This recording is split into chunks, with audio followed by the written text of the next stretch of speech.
Hello everyone, welcome back to my YouTube channel study vibes. आज की video से हम स्टार्ट करने वाले हैं वोकैबुलरी की सीरीज़। इस सीरीज़ में हम कवर करेंगे न्यू वर्ड्स को। इसमें केवल आप इनके मीनिंग ही नहीं समझेंगे, इसके साथ साथ आप इनके सिनोनियम्स और एंटोनियम्स को भी समझेंगे। इस सीरीज़ के बाद आपको पता चलेगा कि केवल आपने न्यू वर्ड्स ही नहीं बल्कि अपने वोकैब को भी इम्प्रूव किया है। आप चाहे किसी कंपटीशन की तैयारी कर रहे हैं या फिर अपनी स्पोकन इंग्लिश को और एडवांस लेवल तक पहुंचाना चाहते हैं, ये वीडियो आपके लिए बहुत ही हेल्पफुल होने वाली है। बहुत ही सिंपल से और आसान तरीके से मैंने वोकैब को समझाया है। वीडियो को पूरा देखें और अपना फीडबैक ज़रूर दें। So without further delay let's begin. First आता है इसमें हमारे पास इक्विवोकेट। इक्विवोकेट का मतलब होता है द्विधा में बोलना, टाल मटोल करना, to speak ambiguously, to avoid commitment.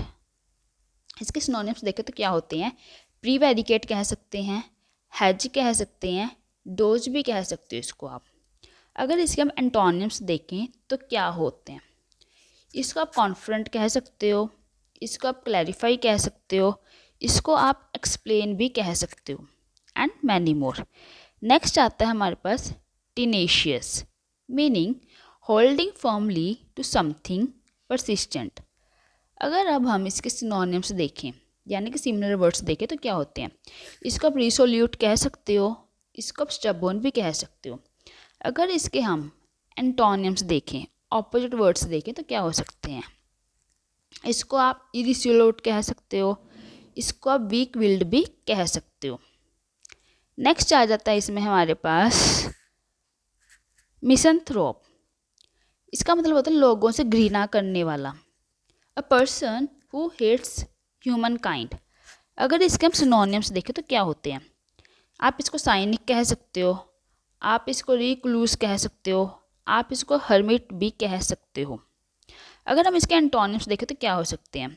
इसको आप फिलंथ्रोपिस्ट कह सकते हो, इसको आप ह्यूमैनिटेरियन कह सकते हो, इसको आप अल्ट्रिस्ट भी कह सकते हो। नेक्स्ट आता है हमारे पास पैलिएटिव। इसका मतलब होता है दर्द कम करने वाला, relieving pain without curing the cause. अगर इसके सिनोनिम्स देखें तो क्या होते हैं? इसको आप सूथिंग कह सकते हो, इसको आप मिटिगेटिंग कह सकते हो, इसको आप एलिविएटिंग भी कह सकते हो। अगर इसके हम एंटोनिम्स देखें तो क्या हो सकते हैं?